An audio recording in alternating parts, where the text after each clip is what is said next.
Alright, so avocado pesto in a mason jar. We're going to start with basil. I've got a whole bunch here. We're not going to use all of it. Stuff your jar as full as you can. It works out to be about 3 cups. We're going to add more after we weigh it down with other ingredients.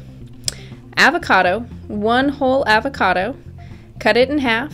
Obviously we're not using the skin, we're not using the seeds, so we're going to remove those. The thing to know about avocados, they turn brown, which is why we're going to add a lemon to help keep the oxidation process from happening.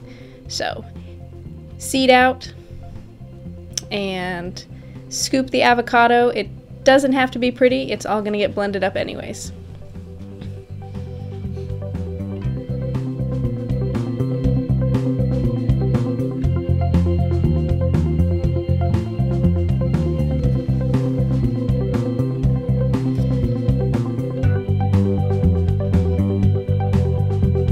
I'm going to use blanched almonds, that would be skinless almonds. I'm putting in half a cup. I'm using almonds instead of pine nuts, I think they're just as good. If you want a more nuttier flavor, feel free to toast them. And after nuts comes olive oil. It's an equal amount of olive oil to nuts, so half a cup of almonds, half a cup of olive oil.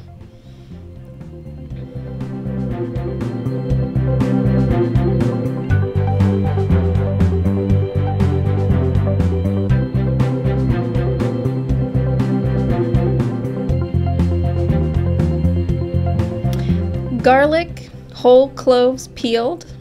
I'm using 3. If you want more, feel free.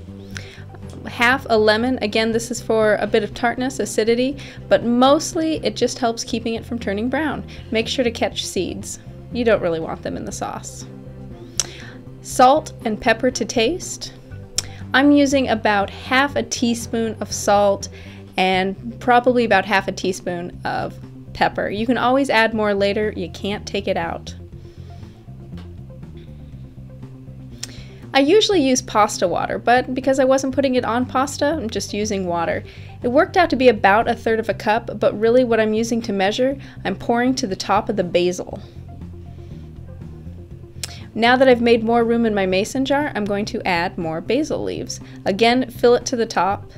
All in all, I probably used 4 cups of basil leaves, loosely packed.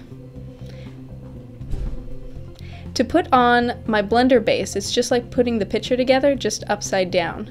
So the washer ring, the blade, and the base of the pitcher just screws on, and flipping it over, I'll be able to put it on my blender.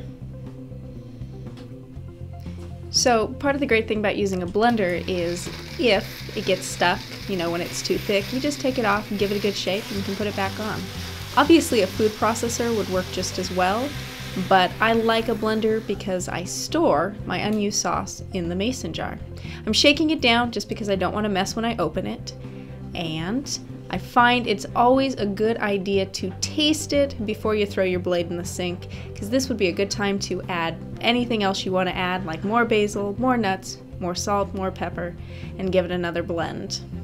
All done, it should be a bright spring green, and it is ready to eat.